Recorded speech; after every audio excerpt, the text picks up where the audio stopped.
Hey folks, thanks again for tuning back in. It's good to see that you're coming back to follow my progress. Today's video is going to be a little bit different. What I want to do on this video is show you how I'm going to render and melt down that brood comb from the hive that had the wax moth infestation on it.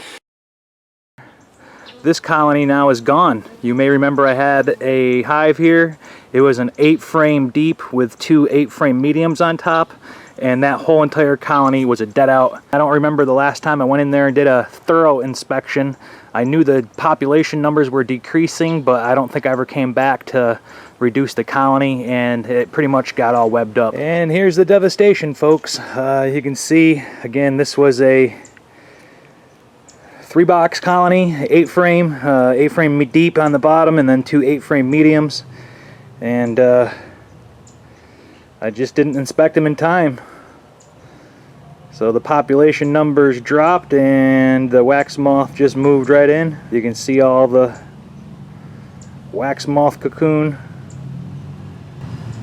So basically I'm just going to salvage the woodenware. All the wax is going to get scraped out, and the big chunks of wax that look decent I'm going to melt down. I never said I was a professional. I'm not perfect. Definitely, I'm still an amateur beekeeper. I haven't even gotten 5 years under my belt yet, but I'm getting the hang of it. And down here in Southwest Florida, it's all about staying on top of your colonies. Okay, so what you may see here is I brought some of the equipment inside my lanai. These are my bottom boards and the lids. These will get cleaned up and repainted. Also, this 8-frame deep box. This was initially stained, and you'll see there's some age on there. So I'm going to sand this box down, clean it really nice. These frames need to get boiled to get nice and clean. They're scraped down. And as far as the brood wax, you'll see here I have the frames that were attacked by wax moth, and you'll see it all webbed up.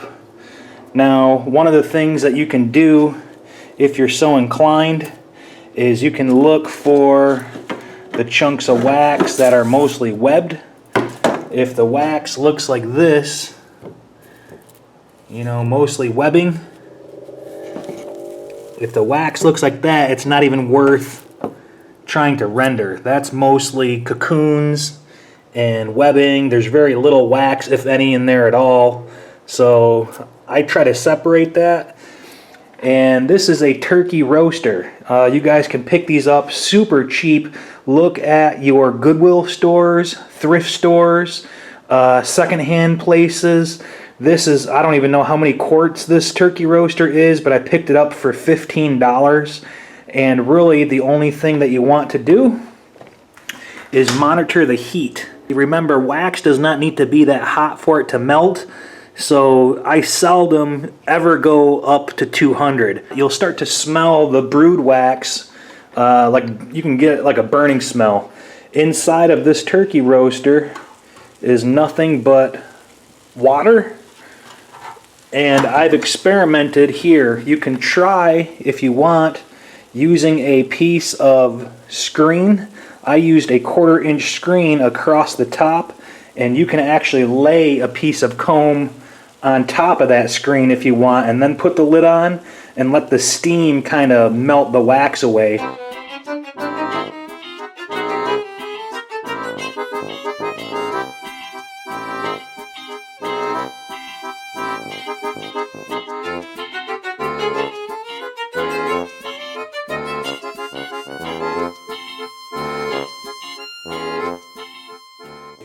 That kind of works for nice cleaner comb, but for this brood comb that has the cocoons and casings on it, it really doesn't work that awfully good. You'll see the wax basically will boil and cake to the sides, so that's why it's very important not to use too much heat. I got a spoon here, and I just from time to time kind of stir up the wax. This is just hot water. The wax will rise to the top, and the wax will be mixed in with these casings and cocoons. But if you stir this up, it will kind of separate the dirt and the wax. And then you can easily go in here and skim the top off with a strainer and kind of squeeze out the liquid. Let me show you what that looks like. So what I'm going to use is I'm going to use one of these little strainers.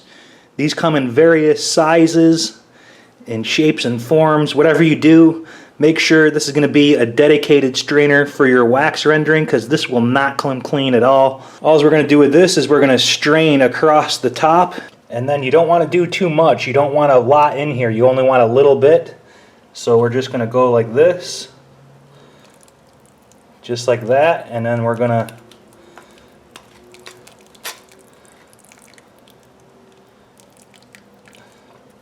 press and strain. We're going to squeeze it. I'm just kind of squeezing. You see how it kind of runs out the bottom? Just kind of turn and push, and turn and push, and you just do really small amounts at a time. And that's what you got left over. Now I've experimented with this stuff, slum gum you can call it maybe, or dirty wax or castings. This makes a great swarm lure. If you guys have a swarm trap, take a little bit of this, put it on the front or the outside of the box or on the back towards the inside on the back of the box, and the bees love this smell. But that's pretty much all I'm going to do is I'm going to keep on squeezing this out here.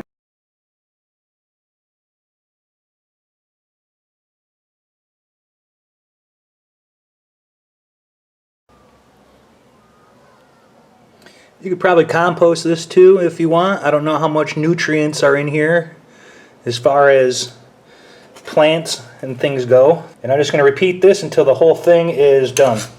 And from time to time you might get a little wax buildup on your utensils here, so you just kind of scrape them off. I sometimes use a little putty knife like this just to kind of scrape.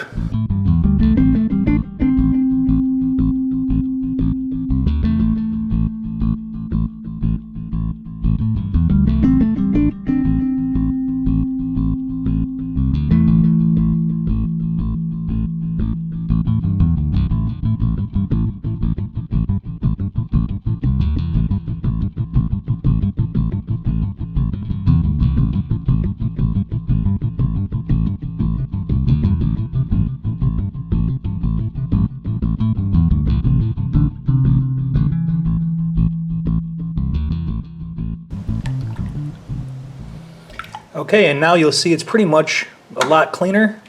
So from here I'm just going to keep on adding the brood comb and repeating that process.